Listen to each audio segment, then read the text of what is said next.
Le président de l'association médicale me fait l'honneur de me proposer d'ouvrir cette séance. Donc j'ai quelques petites remarques à vous faire passer. Il y a une feuille de présence. Si vous ne l'avez pas signée, il faut aller la signer assez rapidement, sinon vous n'avez pas droit au petit four. Si vous ne recevez pas les messages de l'association médicale, vous allez voir Josiane, là, et vous donnez votre adresse mail pour que vous puissiez recevoir en direct les messages de l'association. Donc je me présente, pour ceux qui ne me connaissent pas, je suis Dr Bernard Rouchon, je suis directeur de l'agence sanitaire.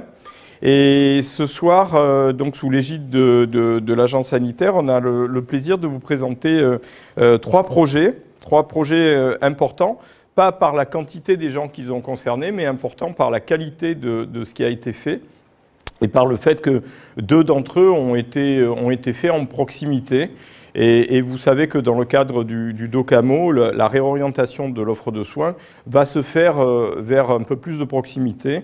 Pourquoi? Parce que, en fait, on a beau avoir le plus bel hôpital du monde, si on continue à produire des hypertendus ou des diabétiques, il sera cet hôpital saturé où les moyens financiers qui pourront le payer seront mis à genoux. Donc l'idée, c'est d'essayer en proximité, de pouvoir prendre en charge, dépister les patients ou les futurs patients dans leur globalité. Donc avant d'être diabétiques, hypertendus, ces patients peuvent être obèses, donc essayer de prendre en charge l'obésité. Dans le contexte de vie de chaque personne. Et avant qu'on arrive à une obésité de l'âge adulte, on va arriver à dépister de l'obésité de l'enfant ou de l'adolescent. Et c'est l'esprit de ces projets. Alors pourquoi ils sont importants ces projets? Parce que ce sont des projets pilotes qui ont été mis en place grâce à la bonne volonté de certaines personnes et que ces personnes-là ont accepté qu'on les accompagne dans l'évaluation de ces projets. Donc l'agence sanitaire a mené avec un prestataire externe une évaluation de chacun de ces projets. Fait l'objet de rapports qui va permettre aux gens qui ont mis en place les projets de les améliorer. Et aux collectivités qui ont soutenu ces projets sur le terrain, éventuellement les étendre ou les rediriger. Et donc cette évaluation permet aussi de donner des exemples à ceux qui sont en train de construire le système de santé de demain pour se dire, tiens, finalement, dans ce contexte-là, cette chose-là a marché. Pour l'améliorer, il faudrait faire ci et ça. Et finalement, pour l'exporter dans une autre commune ou dans une autre collectivité, peut-être qu'il faudrait faire cette recherche ou celle-ci. Donc on est dans le cadre de projets pilotes qui sont intéressants, qui ont été évalués, dont cette évaluation a été formalisée, qui a été rendue discutée et qui vont permettre d'aller plus loin. Voilà, je vais m'en arrêter là sur cette rapide présentation et je crois que c'est la province sud qui ouvre le bal et je les invite à venir présenter leur projet.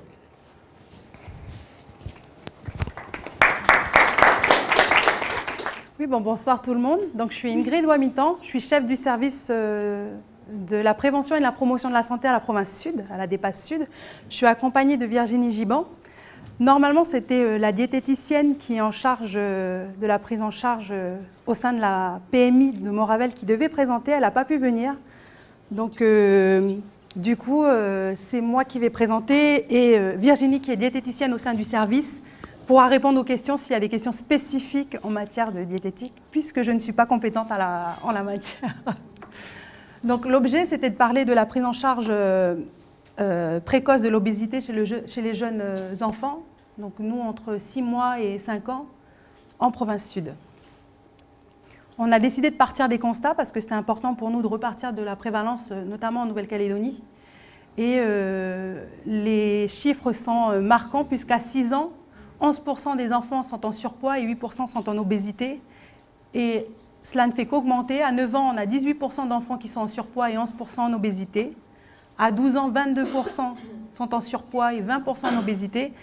Et à l'âge adulte, 67% de la population est en surpoids, soit environ 7 adultes sur 10 en surpoids en Nouvelle-Calédonie.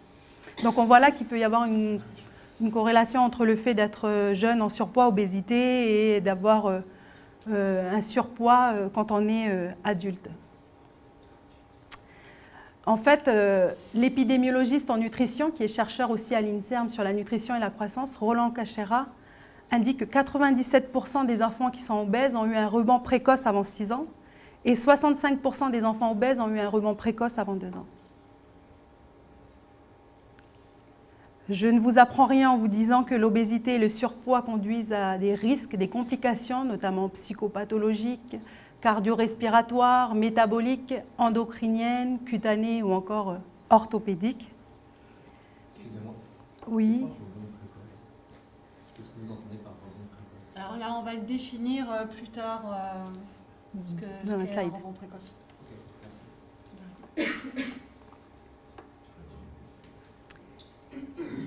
Ce que je vous disais, du coup, les études, elles montrent que le fait d'être obèse dans l'enfance et à l'adolescence, ça augmente les risques de morbidité et d'obésité à l'âge adulte. Et en fait, entre 20 à 50% des enfants obèses en période pré-pubertaire et 50 à 70% après la puberté le resteront à l'âge adulte. Tout ça nous a conduit à envisager et mettre en place et proposer une prise en charge précoce des enfants qui présentent un surpoids afin d'éviter la constitution d'une obésité persistante à l'âge adulte et donc la survenue de complications. Nous n'avons rien inventé puisqu'il y a des recommandations qui sont faites, notamment celle de dépister tôt. C'est l'une des recommandations du rapport de l'Assemblée nationale, qui est de prendre en charge l'excès de poids de façon précoce, et de la Haute Autorité de Santé qui recommande du coup le dépistage précoce de l'excès de poids. Pour aller plus loin, en fait, ce qui est important, c'est vraiment le suivi de la courbe de corpulence de chaque enfant, puisque il peut y avoir des impressions cliniques qui peuvent être trompeuses. Et donc, la Haute Autorité de Santé recommande ce suivi en systématisant le calcul de l'IMC, l'indice de masse corporelle, et en le reportant sur la courbe de corpulence. Et notamment, de la naissance à 2 ans au minimum, ce qui est préconisé, c'est d'avoir un calcul et un report 3 fois par an au minimum, et après l'âge de 2 ans, au minimum 2 fois par an. Donc pour répondre à la question, en fait, il y a des facteurs prédictifs de l'obésité, il y a des indicateurs. Là, en vert, vous avez la courbe, on va dire, normale. Et l'un des indicateurs, ça va être l'ascension continue de la courbe depuis la naissance. Là, on le voit bien là, sur la courbe rouge. Un autre indicateur, c'est le rebond précoce d'adiposité sur la courbe verte, la courbe 2. Normalement, en fait, ce rebond, cette remontée doit se faire vers 6-7 ans. Et parfois, en suivant la courbe, justement, on va voir que cette remontée va se faire vers 2-3 ans, en tout cas avant 6-7 ans. Et donc ça, on sait que c'est un signal d'alerte. C'est un facteur prédictif qui nous dit attention, cet enfant risque d'être en obésité. Et c'est vrai que visuellement, au niveau clinique, on ne va pas forcément le voir. C'est pour ça que c'est important de pouvoir établir ces courbes, en fait. Le troisième indicateur, c'est le changement de couloir dans la courbe de corpulence. Donc là, sur la courbe 3, on voit bien l'enfant est sur une trajectoire et puis il change de couloir à un moment donné, à 2 ans, là. Et puis, le quatrième indicateur, c'est le surpoids. Ça inclut aussi l'obésité. Donc, en fait, en province sud, il y a eu une orientation stratégique, puisque dans le cadre du schéma directeur provincial en matière sanitaire et sociale et médico-sociale, il y a un objectif qui vise au dépistage précoce de l'obésité et du diabète pour une meilleure prise en charge des enfants obèses, dépistés en médecine scolaire ou en dépistage opportuniste. La population cible, c'est les enfants de 6 mois à 5 ans qui fréquentent l'APMI de la province sud. Et on accompagne aussi les parents et les enfants de moins de 6 ans, notamment autour d'un soutien à l'éducation nutritionnelle et alimentaire. Les critères d'inclusion, donc c'est les indicateurs qu'on a présentés tout à l'heure. Donc avec le suivi de la courbe, on va pouvoir voir s'il y a une ascension continue de la courbe depuis la naissance, un rebond précoce d'adiposité et ou un changement de couloir dans la courbe de corpulence, ou alors un surpoids. Et pour la PMI en particulier, il y a 2 critères d'inclusion spécifiques de la population, c'est le rebond précoce d'adiposité et le changement de couloir de la courbe de corpulence. Donc on a organisé, en particulier au sein de la PMI, et on essaye de le faire sur les autres sites, une prise en charge pluriprofessionnelle. Et c'est vrai que le dossier informatisé du patient permet qu'à chaque rendez-vous, tout va être noté sous forme de compte-rendu, les absences aussi, ce qui permet à l'équipe, y compris médecins, infirmiers, puères, de pouvoir reprendre les conseils liés à l'alimentation qui sont notés sur le compte-rendu et de proposer un rendez-vous diététique aux parents. Ça permet aussi à l'équipe de suivre et de voir les difficultés avec les familles à venir au rendez-vous. Et puis lorsqu'un enfant ne vient pas au rendez-vous, on lui propose systématiquement une nouvelle consultation. Et quand il vient, l'enfant, lorsqu'il a manqué un ou plusieurs rendez-vous, systématiquement, que ce soit par la diététicienne ou par un autre professionnel, on va le peser pour pouvoir suivre cette courbe du coup.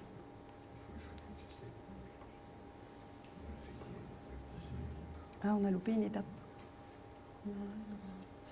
On a inclus de nouvelles cibles depuis, on a inclus les femmes enceintes. C'est vrai qu'on a des représentations aussi ici, l'idée qu'il faut manger pour deux, l'idée qu'il faut beaucoup manger lorsqu'on est enceinte. Et en même temps, à cette période-là, les femmes, elles sont souvent... elles peuvent être dans une dynamique de vouloir prendre ou reprendre de meilleures habitudes alimentaires dans l'intérêt de leur enfant. Et puis, on a intégré aussi le suivi de l'obésité de degré 2 de l'enfant, de la naissance jusqu'en CM2, avec un dépistage opportuniste à la PMI et la possibilité de proposer à la fratrie un suivi diététique si besoin. On a des points d'amélioration, puisque même si on a pu évaluer le système, on se rend compte qu'il y a quand même des parents qui ne voient pas forcément l'intérêt d'inclure leurs enfants qui n'ont pas de problème de santé, puisque c'est vraiment des populations qui sont vues à risque, mais qui n'ont pas de problème de santé au moment où on choisit de les inclure dans la prise en charge. Il y a les représentations, notamment que l'idée qu'un beau bébé est un bébé bien rond.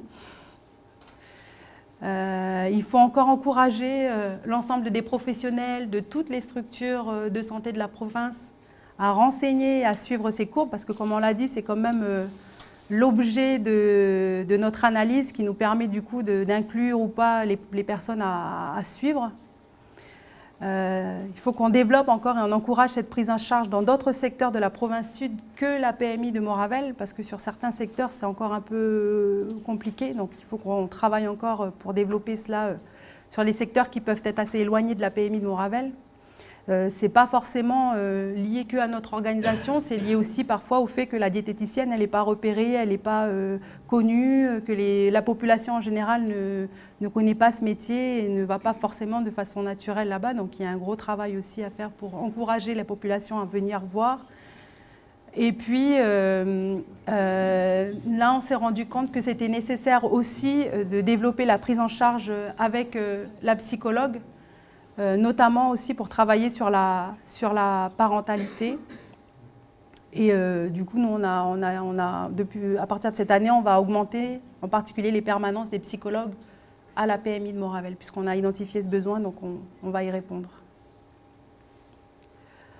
Les réussites, parce que c'est important de dire ce qui est bien aussi, c'est le travail pluriprofessionnel autour de la prise en charge de ces enfants, puisqu'on arrive à avoir, en particulier sur Moravelle, à la PMI, une bonne orientation par les différents professionnels qui y travaillent, qu'ils soient médecins, médecins en PMI ou puéricultrices, ou infirmiers ou assistants sociaux. On a des rendez-vous qui sont assez réguliers avec les différents professionnels de la PMI, donc la surveillance du poids, elle se fait même par les autres professionnels que par la diététicienne seulement, tous y contribuent. Et puis on voit que la diététicienne, elle a pris une place quand même parce que le taux de remplissage de ces rendez-vous, il est plus, elle est bien occupée. Lorsque c'est possible, du coup, on voit un gros intérêt, une réussite lorsqu'on travaille avec les familles, parce que ce qui est bénéfique à l'enfant, il est bénéfique à la famille, parce qu'on va proposer une alimentation équilibrée. Et quand la famille joue le jeu, on va voir un retour sur la courbe qui est un des objectifs qui va être atteint plus rapidement, ou en tout cas plus facilement, quand la famille elle joue le jeu et qu'elle travaille avec l'enfant et les professionnels. Donc on va avoir une stabilisation rapide du poids et donc une baisse de l'IMC et un retour rapide sur la courbe d'IMC. Pour terminer, nous on voulait simplement vous donner un chiffre pour vous dire que sur l'année 2015, on a 90% des enfants qui ont été suivis dans le cadre de ce dispositif pour lequel on a constaté une amélioration dans l'écart d'IMC par rapport au 97e percentile. Voilà, merci de votre attention. Bien, bonsoir plutôt. Je suis le docteur Domingue Ménat Pascal. Je viens aujourd'hui présenter un projet de la province Nord, mais je suis actuellement salariée de la province Sud. Donc, je viens parce que ce projet, c'est moi qui l'ai porté en province Nord et du coup, les gens du Nord ne pouvant pas venir ce soir le présenter. Donc, je viens présenter ce projet qui s'appelle Salud. Et en fait, Salud, ça veut dire santé ludique. Notre idée, c'était de... alors, attendez, parce qu'on m'a expliqué. C'est pas ça. Voilà, c'est ça.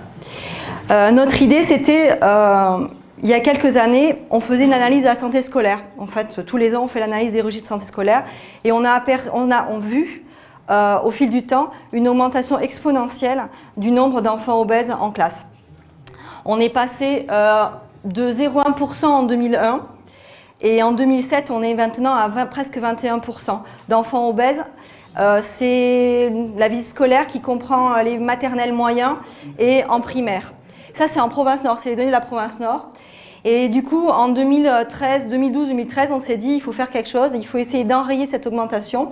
Et l'idée, c'était de démarrer par des projets au niveau des enfants. Donc, on a regardé ce qui se faisait. Et on a regardé les recommandations et du coup, on a décidé de mettre en place un projet parce que s'il y avait sur le terrain des gens qui avaient envie de faire des choses. Notre terrain, nous, d'expérience, c'est Canala, où on a une équipe relativement stable avec un médecin qui est là depuis plusieurs années, plus de 10 ans, et des infirmiers aussi qui sont motivés et qui sont là depuis très très longtemps. Donc on a commencé à travailler sur ce projet. Et l'idée, c'était dans ce projet, c'est de promouvoir une alimentation équilibrée, de promouvoir l'activité physique, de modifier les représentations. C'est vraiment notre idée, c'était une prise en charge globale et pluridisciplinaire avec évidemment des objectifs communs pour tout le monde. Notre idée, c'était d'étendre évidemment à l'ensemble des structures de la province Nord ce projet-là, ce qui n'est pas le cas actuellement toujours, hein, même si ça a démarré en 2014, on est toujours sur de l'expérimentation sur certaines communes. Là, actuellement, il y a Canala. Il y a Touhaut qui avait démarré au départ, arrêté parce que des problèmes de personnel et puis qui redémarrait. Il y a Vaud, il y a Poya qui fait quelque chose aussi. Mais c'est vraiment pour l'instant expérimental et pas évalué. Mais on a mis en place depuis 2 ans des outils qui vont nous permettre justement d'évaluer ce qu'on fait et l'intérêt qu'on fait. On a mis en place un outil avec un tableau de recueil de données qui va nous permettre de savoir si les enfants ils perdent du poids, pas ils perdent du poids, mais si leur IMC s'améliore.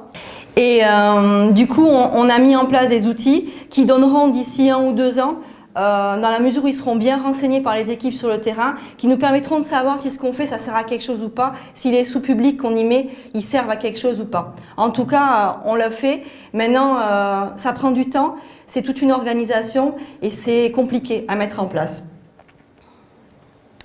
Donc, notre projet, c'est une prise en charge pluridisciplinaire des enfants. Avec l'intervention des infirmiers. En fait, les enfants sont repérés en scolaire. Donc en visite scolaire, on voit les enfants qui ont une IMC qui sort des courbes et on envoie une invitation aux parents. On envoie une invitation aux parents pour venir rencontrer l'équipe du dispensaire et leur proposer d'intégrer ce projet-là. Donc après, en province Nord, on a beaucoup des DE référents, un infirmier référent en diabète, un infirmier référent obésité, un infirmier référent scolaire, enfin on aime bien tout ça. Et du coup, c'est l'infirmier référent qui prend en charge, si les parents sont d'accord et l'enfant aussi, et il va les accompagner tout le long de la prise en charge. Il y a après intervention du médecin du dispensaire en général, voire du pédiatre en fonction de l'âge de l'enfant et de son surpoids et du secteur où il est. Il y a la diététicienne de l'agence sanitaire aussi qui les prend en charge. Il y a l'éducateur sanitaire qui va travailler plutôt sur du collectif, alors que les autres ils travaillent plutôt sur de l'individuel. Parce que ce que j'ai oublié de dire, c'est que dans notre projet, il y a des actions individuelles où on va accompagner l'enfant et sa famille individuellement, et il y a des actions collectives qui vont plutôt toucher sur l'activité physique. On essaie de mettre en place, de les remobiliser les familles à mettre en place de l'activité physique plutôt ludique. Donc on fait intervenir nos auxiliaires de vie, qui sont nos relais auprès de la population, qui vont pouvoir expliquer, parler en langue avec les gens et avoir une vision différente de la nôtre et apporter leur vision plus locale des besoins. Et on fait intervenir pour les activités sportives et ludiques souvent des éducateurs sportifs du milieu associatif dans la mesure du possible. Parce qu'on n'est pas des éducateurs sportifs et qu'on ne sait pas faire. Ensuite, ce projet il était porté par la direction. Et donc, moi à la direction, qui était le médecin SASP, et les cadres de santé de secteur qui sont mis en place depuis quelques années au niveau de la province. Donc, pour les enfants, on les prend en charge donc, entre 3 et 16 ans, alors qu'au départ, on avait prévu de les prendre un peu plus tard. Donc là, maintenant, on les repère non seulement en scolaire, mais aussi en PMI. Certains de PMI sont directement orientés sur ce type de projet-là, tout petit. Donc, ils sont d'abord dépistés en médecine scolaire. Évidemment, nous, on prend en compte ce qu'on vous a expliqué tout à l'heure, le 97e percentile. Et puis après, on est vraiment sur une base de volontariat. C'est-à-dire que c'est proposé aux gens. Et soit ils adhèrent pas, mais en tout cas, il n'y a pas d'obligation. On leur précise bien que ça va nécessiter plusieurs consultations, des allers-retours, rencontrer la diététicienne, un suivi sur le long terme. Et après, c'est le choix des parents d'accepter cette prise en charge ou pas. Ce qu'on peut remarquer quand même avec le temps, c'est que si au début, on nous prenait... parce que l'enfant, il ne fait pas gros, on n'a pas l'impression qu'il est gros, mais il est hors des courbes déjà. Et ben les parents, ils ne comprenaient pas, ils n'acceptaient pas souvent de venir. D'abord, ils ne venaient même pas à la convocation, à l'invitation, déjà, parce qu'ils ne comprenaient pas pourquoi on les invitait pour discuter du surpoids, de l'obésité de leur enfant, parce qu'ils estimaient qu'ils n'étaient pas obèses, ni en surpoids. Et maintenant, en fait, ils viennent. Et ils viennent plus qu'avant. Et il y a vraiment, ça a beaucoup changé dans le temps, surtout à Canala, où le projet est installé depuis 2014. Donc on a créé pour aider les équipes sur place un dossier. J'en ai édité un exemplaire pour si certains veulent regarder. L'idée de ce dossier, c'est vraiment d'accompagner le soignant dans un parcours et de créer un vrai parcours de soins où il y a des pages nutrition, il y a des pages activité physique, il y a des pages du bilan complet de départ. Et c'est vraiment important d'avoir cet outil pour les équipes parce que c'est vraiment une trame et une base qui leur permet de suivre et d'accompagner l'enfant dans le temps et sa famille. L'enfant et sa famille. Ça, c'est vraiment important pour nous. On n'accompagne pas seulement l'enfant, on accompagne l'enfant et sa famille. Et après, c'est un accompagnement. Donc, effectivement, les résultats, ce n'est pas forcément flagrant. Ce qui est important de regarder, c'est que, mettons sur Canala, où le projet a démarré en 2014, on avait besoin, à Canala, à l'époque, d'une journée de diète par mois. Avec le projet qui s'est développé, il y a quand même près de 80 enfants qui sont pris en charge à Canala. Et Canala, ce n'est pas le plus gros secteur au niveau obésité en province nord. Hein. C'est au contraire un des secteurs où il y a le moins d'enfants obèses et en santé scolaire. Et maintenant, on est passé à 3 jours par mois de vacation diététicienne. Non seulement la diététicienne, elle voit les enfants, mais maintenant il y a une demande aussi des adultes sur la commune qui viennent consulter. On est vraiment sur une prise de conscience, ce qui était un des objectifs du projet. C'est une prise de conscience que l'obésité, ça se prend en charge et ça s'accompagne et qu'il y a des solutions. Et donc là, à Canala, on a quand même 3 jours de vacation diététicienne qui sont pleins, qui fonctionnent bien, et une prise de conscience des gens qui viennent prendre rendez-vous avec la diététicienne, qui n'attendent pas, qui demandent tout seuls les rendez-vous. On a vraiment une évolution de l'état d'esprit là-dessus. Et ça, c'est important. Donc, si je reviens au dossier, notre dossier, il est vraiment un fil conducteur pour les soignants, pour la prise en charge de l'enfant et de sa famille. Il est composé de fiches pour nous, mais on a aussi fait des petites fiches pour les objectifs parce qu'en fait notre idée c'est de fixer à chaque séance, à chaque consultation un objectif activité physique, un objectif alimentation avec des petits pas. On fait des petits objectifs, des tout petits objectifs. L'idée c'est que c'est renforcer l'estime de soi et la confiance en soi des enfants et des parents. Ils sont capables d'arriver. On préfère faire de tout petits objectifs mais qu'ils y arrivent pour leur donner confiance et les faire avancer, plutôt que des gros objectifs, ils ne vont pas arriver, ils vont se désespérer, ils vont rentrer chez eux, ils ne vont plus revenir. Donc on a des petites cartes, alors on a des cartes vierges, puis on a des cartes déjà qui sont toutes prêtes, qu'on donne à l'enfant avec son objectif, et il repart à la maison avec, et normalement il a aussi un aimant pour coller sur le frigo ou sur le congélateur avec son objectif, comme ça il le voit à chaque fois. Et ça c'est vraiment important, c'est fixer des petits objectifs faciles à atteindre, mais on avance petit à petit, mais tranquillement. Les prises en charge, c'est très long, c'est sûr que la HAS recommande un minimum de 2 ans, mais en pratique c'est beaucoup plus. Donc, comme je vous ai expliqué tout à l'heure, on les invite à venir après la visite scolaire, s'il y a besoin. Ils voient à ce moment-là l'infirmier référent. Ils décident ou pas de participer au projet. S'ils participent à ce projet-là, ils ont une première consultation avec le médecin du dispensaire, ou suivant les secteurs, ça peut être la pédiatre, et l'âge de l'enfant surtout, ça peut être la pédiatre. Mais le plus souvent, c'est quand même le médecin du dispensaire qui fait un premier bilan pour voir s'il n'y a pas de complications dues à cette obésité, s'il n'y a pas de facteurs favorisants ou d'autres choses pour expliquer cette obésité. Donc ils intègrent ce programme-là. Après, ils ont des rendez-vous qui sont programmés. L'idée, c'est au début de les accompagner tous les mois, de les faire venir tous les mois et progressivement d'espacer au fil du temps. En gros, on les voit pendant 6 mois on leur propose un rendez-vous tous les mois pendant 6 mois et ensuite on commence à espacer les rendez-vous. On essaie en tout cas d'espacer les rendez-vous. Ce qui est sûr, c'est qu'à chaque fois, on les pèse. On essaie de voir s'ils ont atteint les objectifs. S'ils n'ont pas atteint les objectifs, on essaie de comprendre avec eux ce qui fait qu'ils n'ont pas atteint ces objectifs. On n'est pas là pour juger, on est là pour les accompagner et c'est ça qui est compliqué. En tant que soignant, on n'a pas l'habitude de ce type d'approche et le plus souvent on dit aux gens ce qu'il faut faire. Là on leur dit qu'est-ce que vous souhaitez faire, qu'est-ce que vous voulez changer et on vous accompagne dedans. Et puis si vous n'êtes pas arrivé, on essaie de comprendre avec eux ce qui fait qu'ils ne sont pas arrivés, même si nous on voit de suite ce que c'était, pourquoi ils ne sont pas arrivés, pourquoi ils n'ont pas réussi à atteindre leur objectif. Mais l'important c'est qu'eux le réfléchissent et eux se reposent après un objectif différent, peut-être plus petit, peut-être le faire différemment, mais en tout cas, c'est vraiment ça notre objectif, c'est les accompagner progressivement à prendre conscience et à se prendre en charge, eux et leur famille. Et ça, c'est vraiment fondamental dans l'esprit.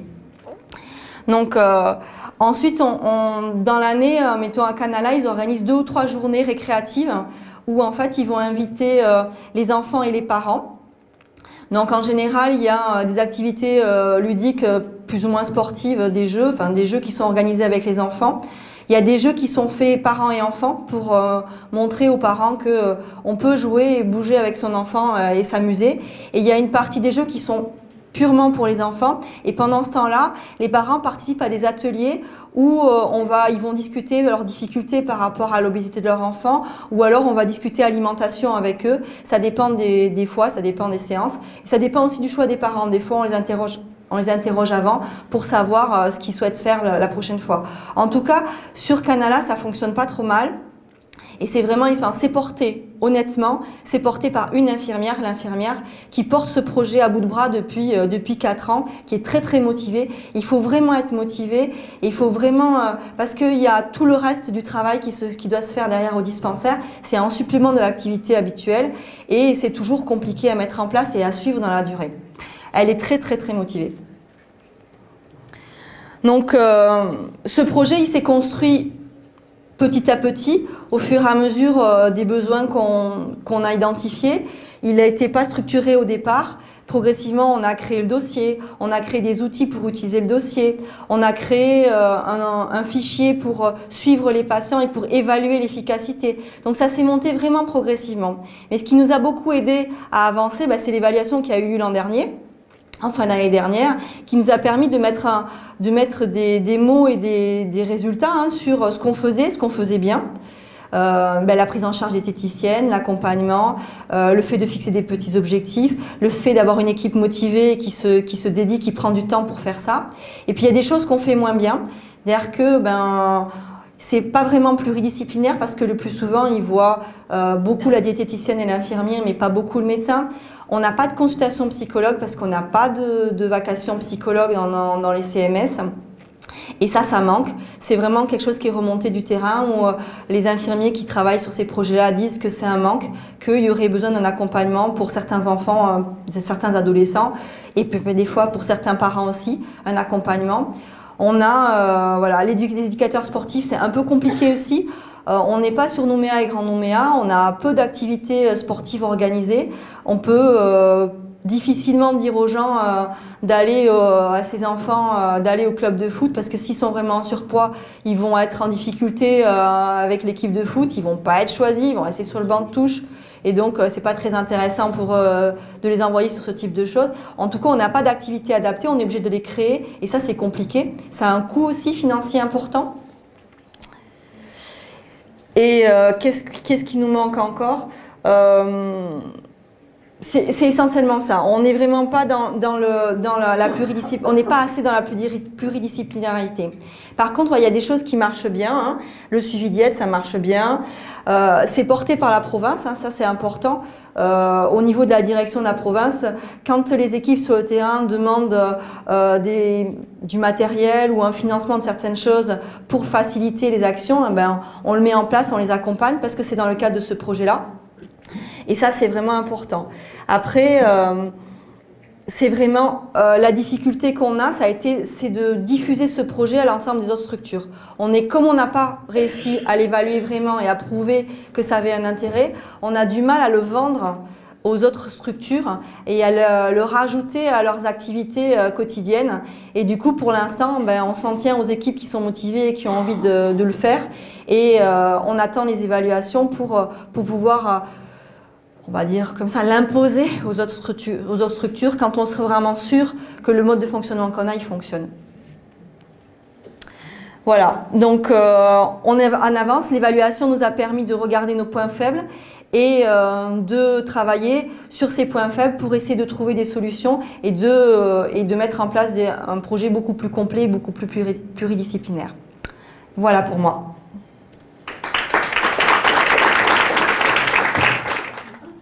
Bonsoir, donc nous on va présenter un troisième projet avec beaucoup d'humilité parce que c'est aborder cette éducation thérapeutique et le domaine de l'obésité, du surpoids et des troubles du comportement alimentaire en général n'est pas simple.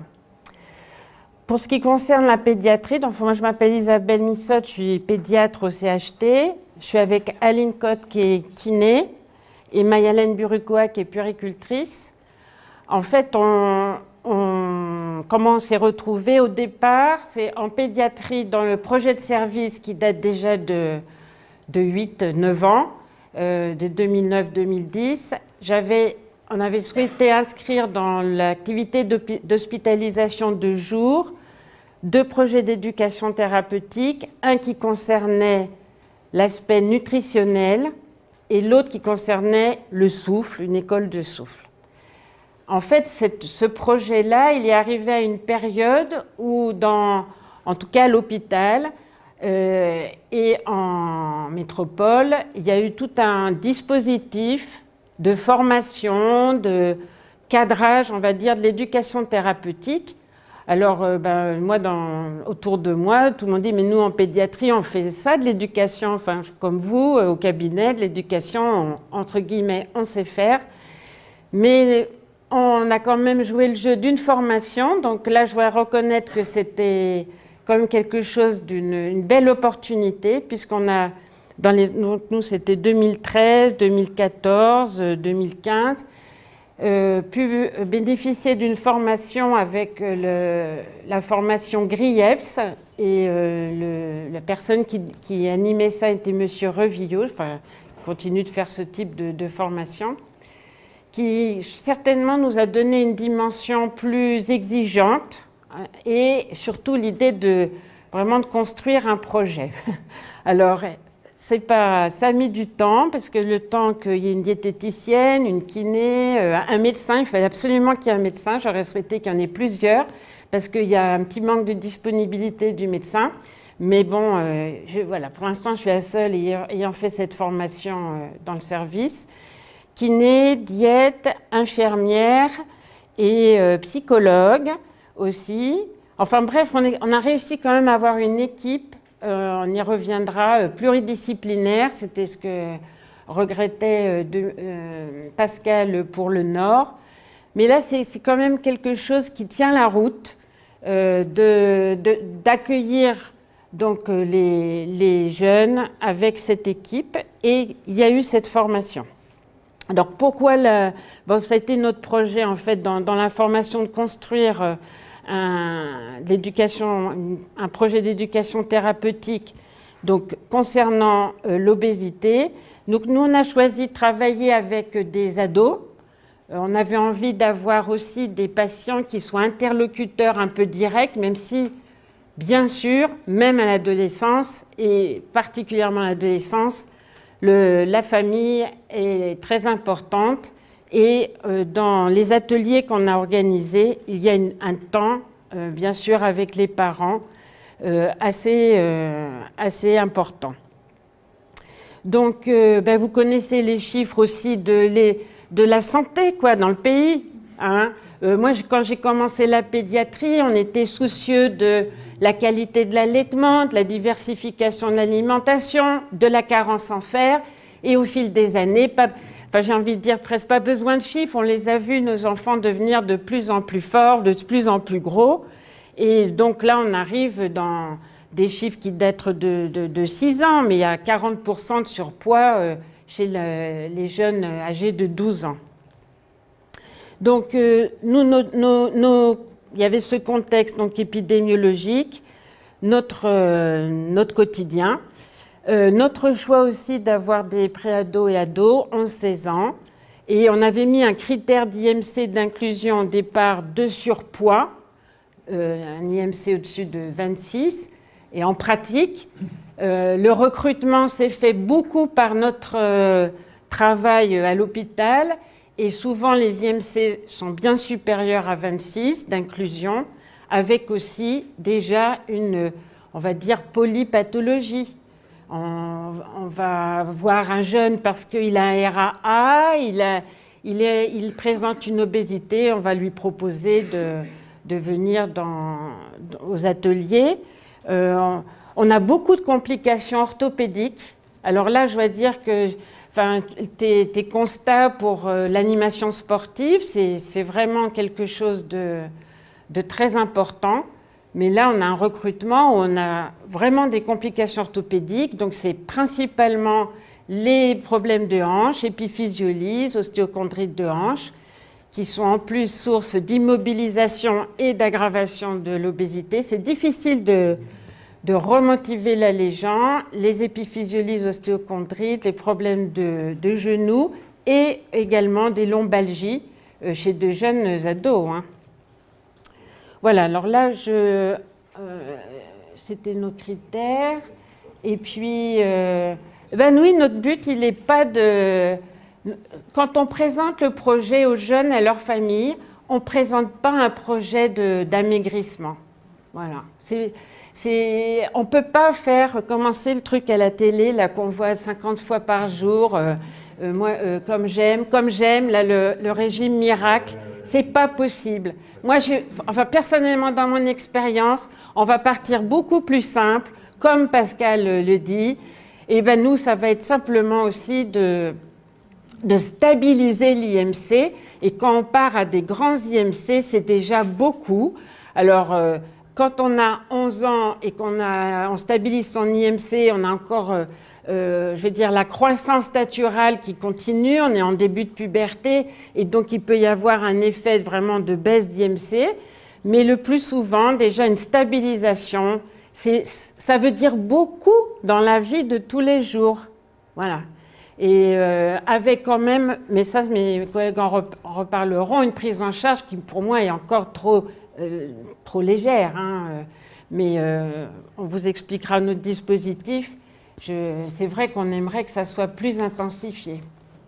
Donc voilà, stabilisation, changement d'habitude de vie avec des choses qui soient concrètes et réalisables, voilà, tous les jours. Voilà, donc là c'était la présentation de l'équipe.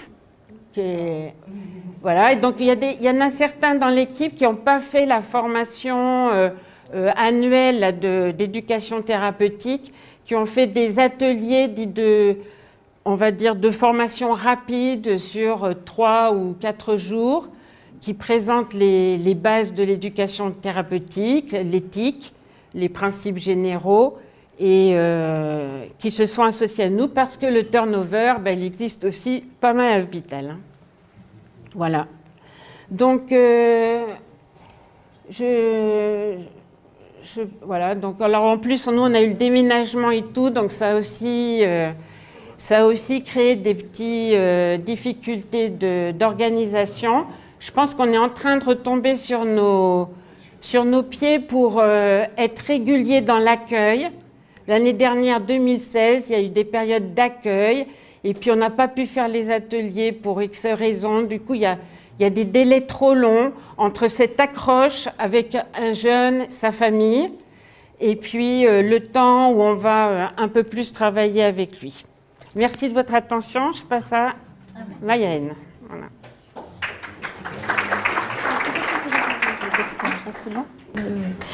Bonsoir, donc moi je vais vous présenter le parcours du jeune. Tu peux mettre tout. Alors la première étape, donc, ce sont souvent des enfants ou des jeunes qui sont orientés vers la pédiatrie. Donc la porte d'entrée, c'est forcément une consultation médicale, soit par un pédiatre de pédiatrie qui oriente systématiquement le jeune vers le pédiatre référent qui est Isabelle Missotte. Donc cette consultation, elle est importante puisqu'elle permet d'évaluer, de vérifier les critères d'inclusion, qui sont les critères d'âge, qui sont les critères d'IMC, et de présenter surtout aux jeunes et à ses parents qui viennent pour une consultation initiale le programme dans les grandes lignes. La deuxième phase est le bilan en hospitalisation de jour, puisqu'Isabelle Missotte vous a dit tout à l'heure qu'il y avait souvent des complications et des critères d'aggravation. Donc, il y a une journée d'hospitalisation de jour qui est systématiquement prévue. Pendant cette journée, qui se fait en pédiatrie, il y a tout un bilan médical avec des bilans différents examens qui sont programmés, que ce soit biologique, mais il y a aussi systématiquement une consultation avec la diététicienne du programme qui permet de faire un peu le point et un diagnostic sur ce que mange l'enfant, sur les habitudes alimentaires de l'enfant, mais aussi de sa famille. Il y a un bilan de kiné, le bilan de kiné qui est fait par Aline Cotte, qui est ici présente, et qui permet de faire un peu le point sur, à partir des indications qu'aura donné la pédiatre, sur ce qu'on peut proposer aux jeunes ensuite comme activité. Donc c'est un petit point sur les... Hélène, si tu peux juste dire ce que tu fais en bilan kiné. Oui, donc depuis le début de l'année, on a formalisé un test de marche de 6 minutes.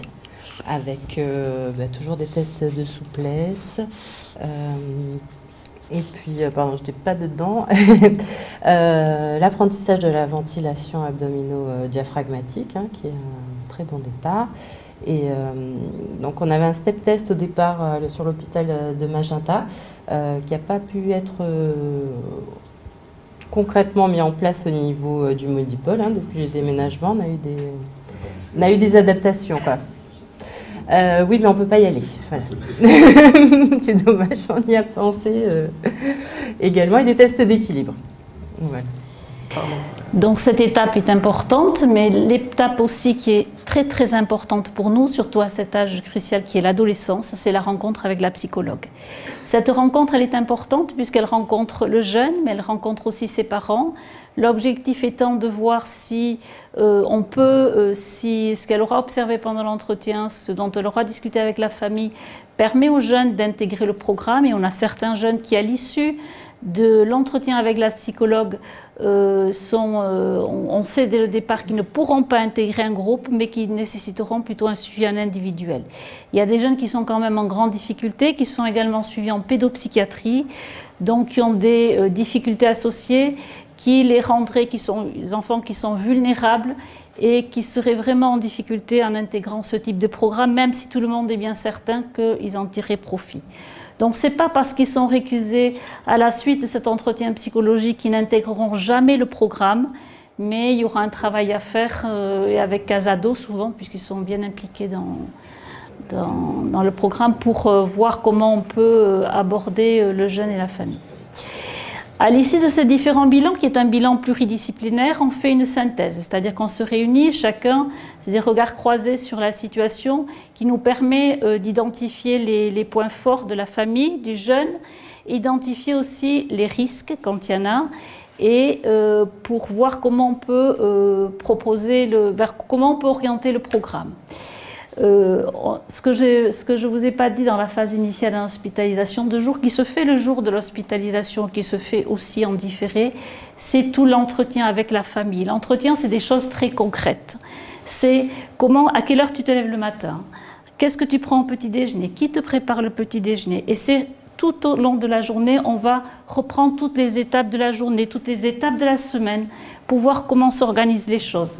Est-ce qu'on va pouvoir travailler avec la famille? Quelquefois, ce sont des familles d'accueil.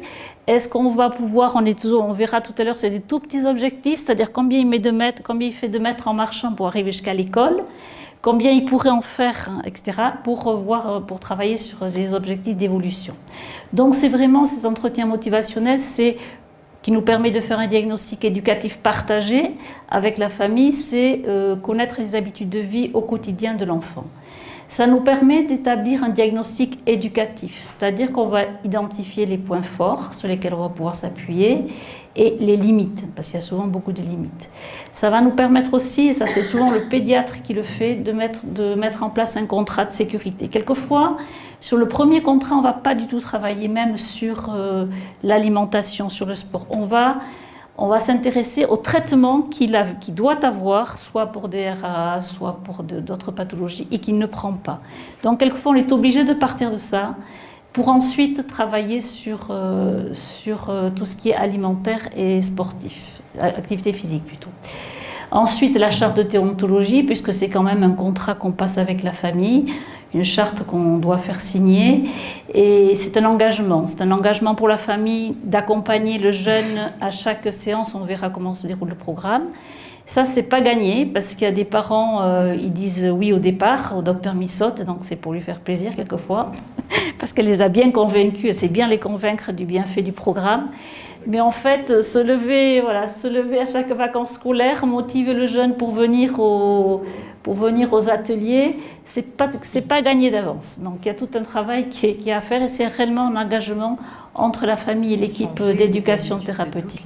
Voilà. C'est changer, voilà, c'est un impact sur les habitudes de toute la famille.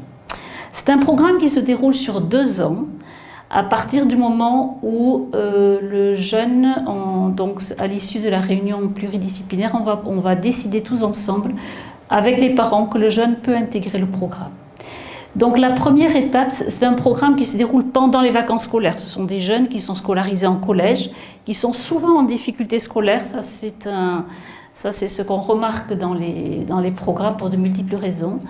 Et on va donc les faire venir à chaque vacances scolaires. C'est pour ça que quelquefois, c'est pas gagné d'avance, parce qu'un coup on est en brousse, un coup on n'a pas envie de se lever. Donc il y a des fois où ils doivent venir et ils ne sont pas forcément au rendez-vous le matin. Donc c'est un programme qu'on faisait avant au Medipol. On a la chance maintenant on l'a fait à Raoul Folro, où on avait un cadre idyllique auquel on a pu accès.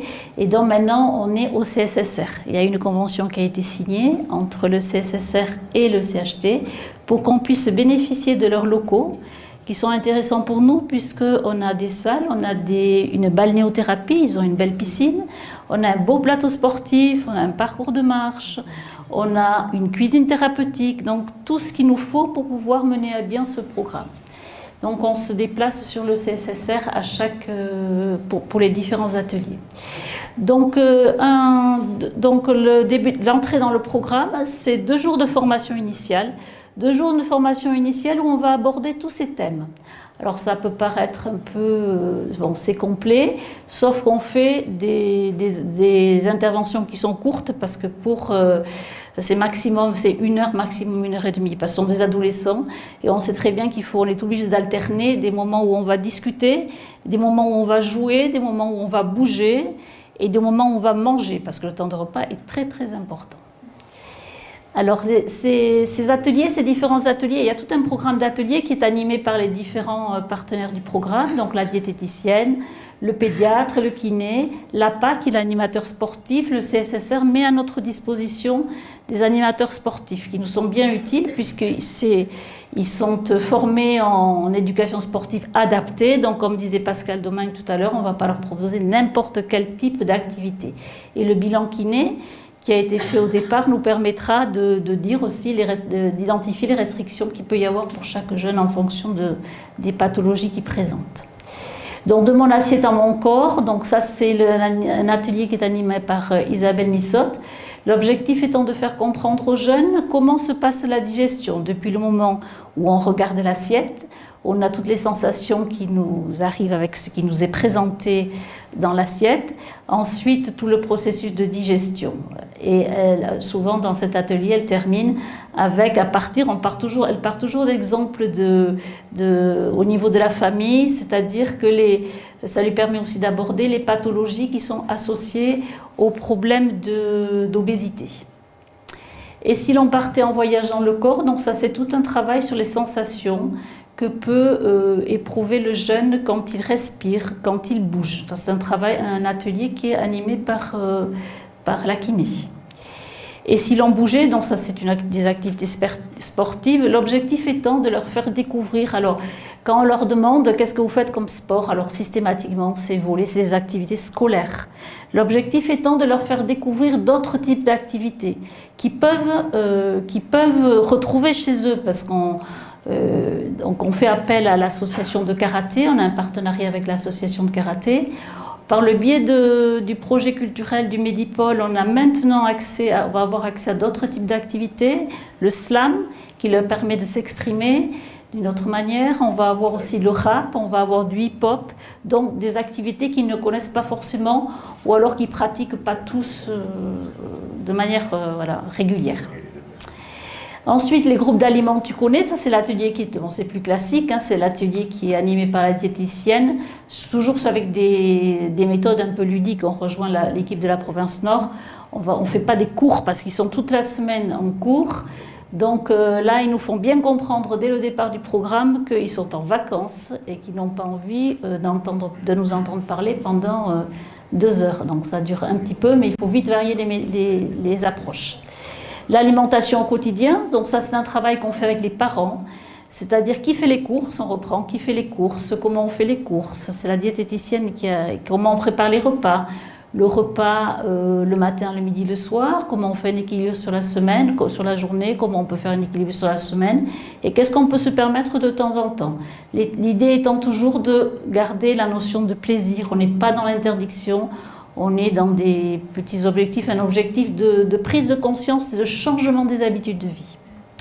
Les modes de cuisson, donc ça c'est travaillé en cuisine thérapeutique, puisque c'est eux qui font leur propre repas sur certaines séances, ce qui permet de retrouver, ça c'est un moment fort, on ne l'avait pas forcément mesuré au départ du programme, c'est quelque chose d'important parce que ce temps de plaisir partagé autour d'un atelier de cuisine, bon c'est tout bête, mais apprendre à couper les carottes, à savoir lire une recette, à faire la recette, ils repartent avec la recette à la maison et les parents nous disent « Ah ben nous on est contents parce qu'ils nous ont refait la recette à la maison ». Donc c'est des petites choses, mais en avançant, en donnant le plaisir de cuisiner, en donnant le plaisir de partager, ça permet aussi d'avancer.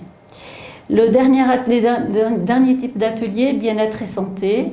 Donc ça, c'est un travail qui fait avec la psychologue autour des représentations.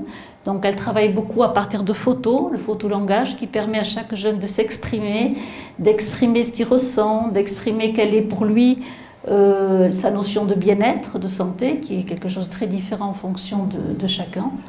Le deuxième atelier, bien dans ma peau, bien dans ma vie. Ça, c'est aussi un atelier qui est mené avec la psychologue, avec des petits jeux de rôle, avec des partage de sentiments, voilà, c'est un travail sur l'estime de soi qui est quelque chose d'important à cet âge-là. Et si l'on en parlait, c'est un atelier qui est fait par la psychologue, c'est un groupe de parole avec les parents. On reçoit les parents au cours de la première partie du programme. On les reçoit chaque fois en fin d'année puisqu'on fait un regroupement de tous les jeunes et de leurs parents. Et c'est vraiment une expression partagée de ceux qui vivent à la maison. Et quelquefois, les parents, et la psychologue nous dit, ce n'est pas forcément les problèmes de nutrition qui les intéressent en première intention, c'est comment je fais avec ce jeune qui devient parfois agressif, qui est en difficulté, qui n'arrive pas à l'exprimer. Et c'est tout ce travail-là que va faire la psychologue avec les parents.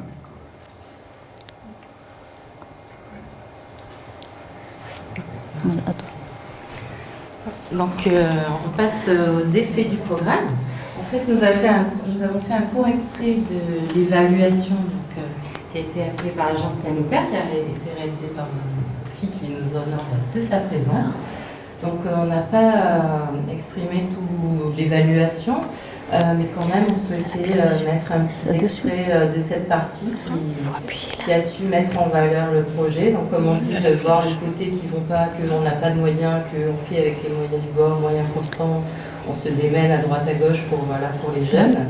Mais de voir par contre ce qui allait bien, c'était pas évident. L'évaluation a su mettre en évidence avec un impact important donc, sur les populations cibles, et on a mis quelques extraits à chaud, ça s'appelait un petit peu ce que les jeunes et les parents ont pu dire à Sophie en aparté, en conservant tout l'anonymat qu'il se doit, parce que l'éducation thérapeutique, ça fait ses débuts vers les années 70, et ça se développe tout doucement.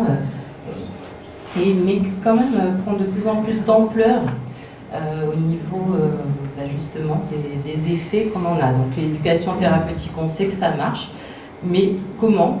Et de le savoir, de voir qu'en réalité, on a réellement ces effets sur les gens. Donc la perte ou la stabilisation du poids, donc c'est la finalité du programme. Tout est gagné.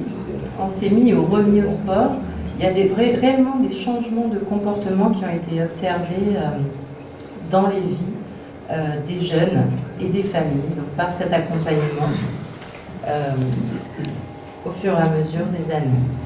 On a arrêté les boissons sucrées, les fast-foods, on a pris conscience. Maintenant, on fait attention.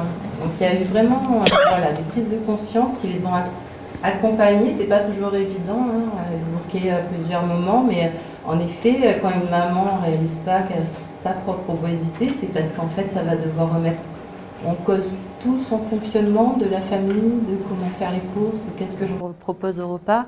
Et il faut l'amener quand même, c'est vrai, en douceur pour que ça puisse être accepté dans le quotidien. Ils se sentent écoutés, soutenus, motivés par l'équipe et l'effet de groupe. Donc c'est vrai que c'est assez beau à voir aussi. Alors au tout début, ils sont timides, ils n'osent pas tellement se parler.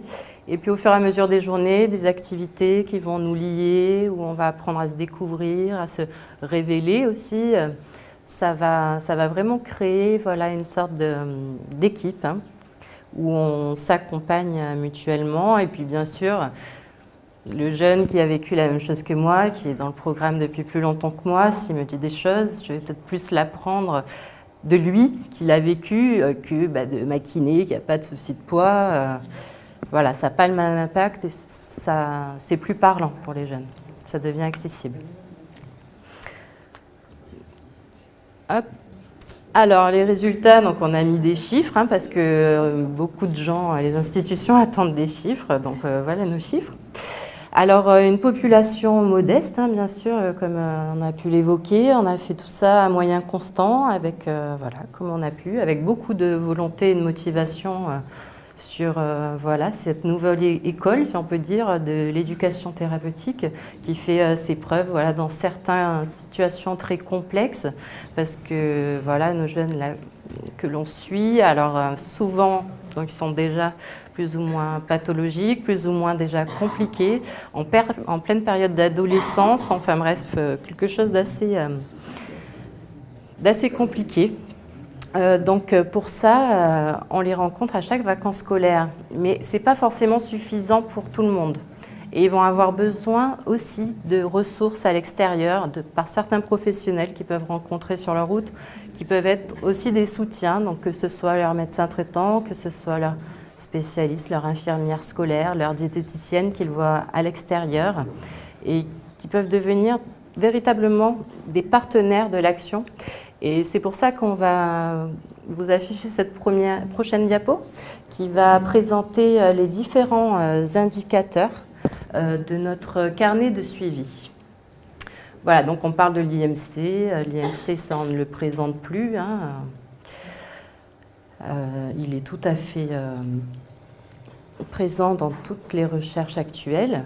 Mais il n'est pas suffisant parce que pas assez spécifique. Donc c'est sûr, si on a rempli notre mission, ils font plus de sport, ils prennent de la masse musculaire, ce qui est assez lourd, qu'il faut compenser avec beaucoup plus de pertes de masse graisseuse. Donc on peut avoir une certaine démotivation du gène, avoir son poids pas forcément diminué ou son IMC pas forcément diminué de manière instantanée.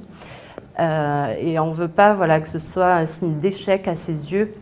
Et on va essayer de multiplier les indicateurs. On ne va pas en rester là. La référence tour de taille sur taille est devenue aussi une référence dans la littérature. Donc c'est le périmètre abdominal à 4 cm de l'ombilic avec ce rapport tour de taille sur taille qui doit se rapprocher de 0,50. Donc c'est sur les nôtres, donc comme on a pu le dire, hein, on a des IMC assez impressionnants, entre 32 et 52 d'IMC. Avec des rapports tour de taille sur taille qui peuvent monter à 0,80. Mais bon, parfois. Donc, comme vous l'avez vu, là, les chiffres, il y en a qui ont réussi à diminuer, à stabiliser, à continuer à augmenter. Mais c'est parce que tout existe. Vraiment, tout existe. Par contre, il y en a qui continuent d'augmenter, mais d'autres indicateurs diminuent. Donc, quand même, on n'a pas tout perdu. On a vraiment tous les cas de figure qui existent et c'est pour ça qu'on a multiplié les indicateurs pour être un peu plus proche de la réalité. Et on souhaitait vraiment les partager avec vous parce qu'on fait évoluer notre livret de suivi, donc on les suit très longtemps, hein, sur 2 ans minimum. C'est les recommandations en plus de l'HAS, donc qui ont bien compris l'intérêt. Et donc, ils vont avoir l'occasion de vous rencontrer aussi sur leur route, donc éventuellement vous faire partager leur livret avec ces indicateurs-là. Donc, on voulait l'évoquer. On laissera aussi des moments... Attends, on revient en arrière, parce que je n'ai pas fini. Voilà, merci.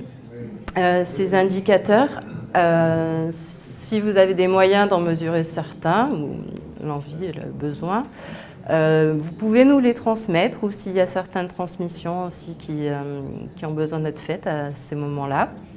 Ça peut être intéressant. Ou simplement de le consulter et de voir à quel niveau de son parcours il en est.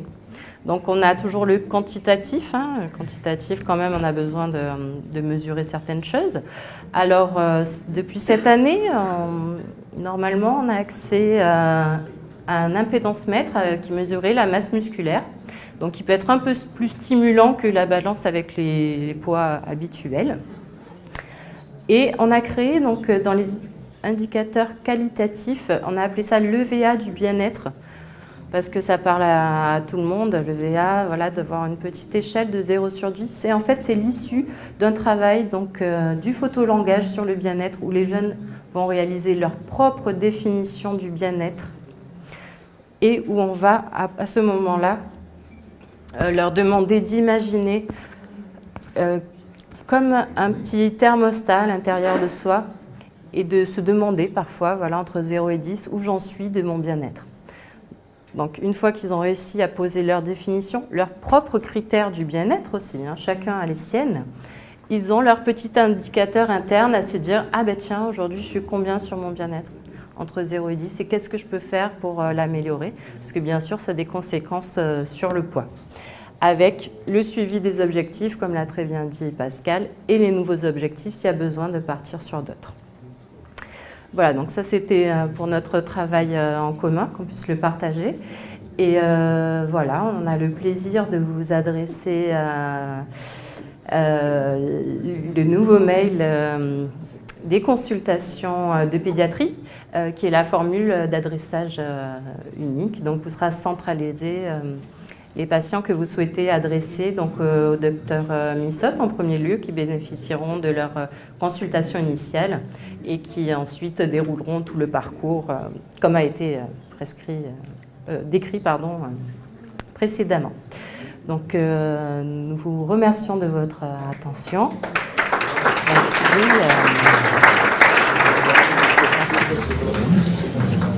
Merci.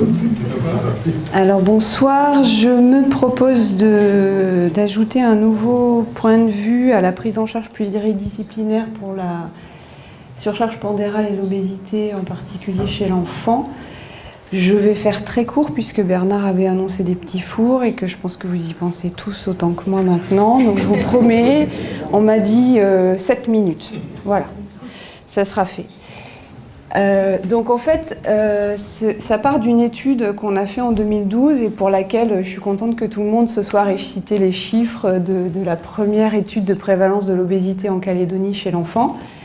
C'était une étude qui visait en premier lieu à évaluer l'état de santé dentaire et le staturopondéral, et puis à rechercher les facteurs de risque qui pouvaient être communs aux deux maladies. Pourquoi ?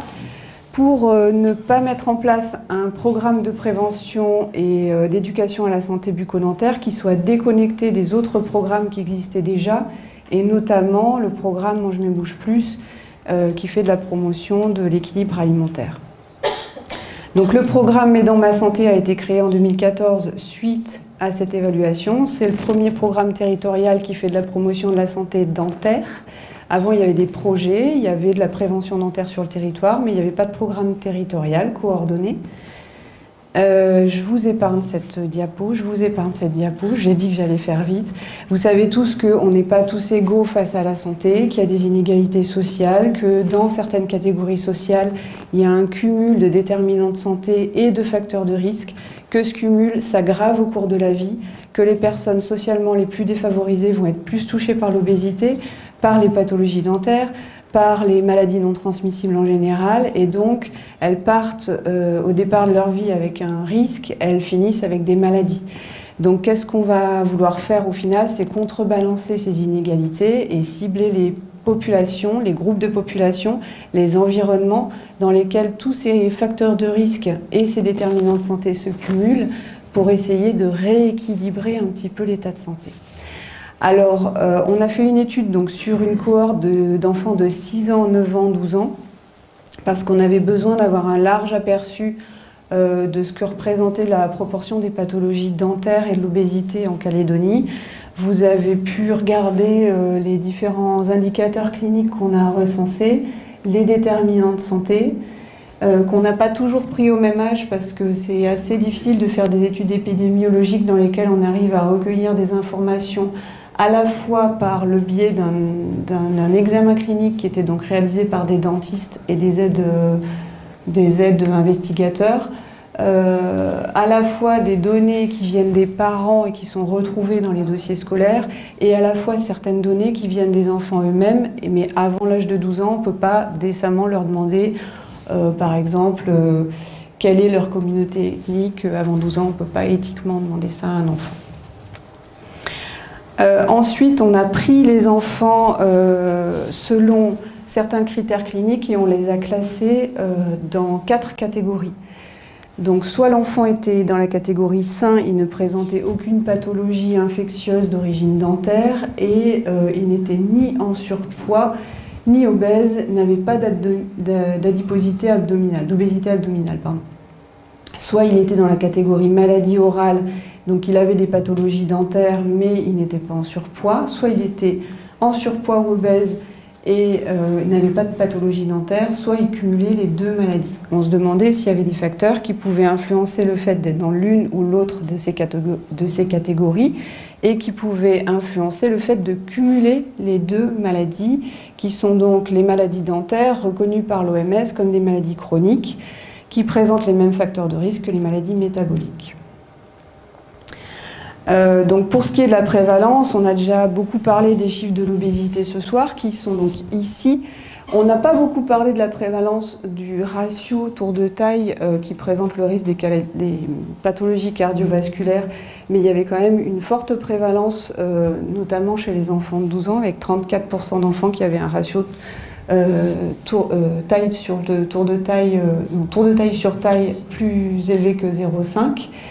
On ne peut pas ici coller de données ni métropolitaines ni internationales puisqu'on n'a pas trouvé de chiffres à ces âges précisément, mais je vous ai mis ici par exemple la prévalence Ça, c'est une étude mondiale qui recense les prévalences dans pas mal de pays et différents continents. Et donc vous pouvez comparer chez les moins de 20 ans, à 6 ans on était à moins de 6% d'obésité, en Calédonie à 12 ans on était déjà à 20% en 2012.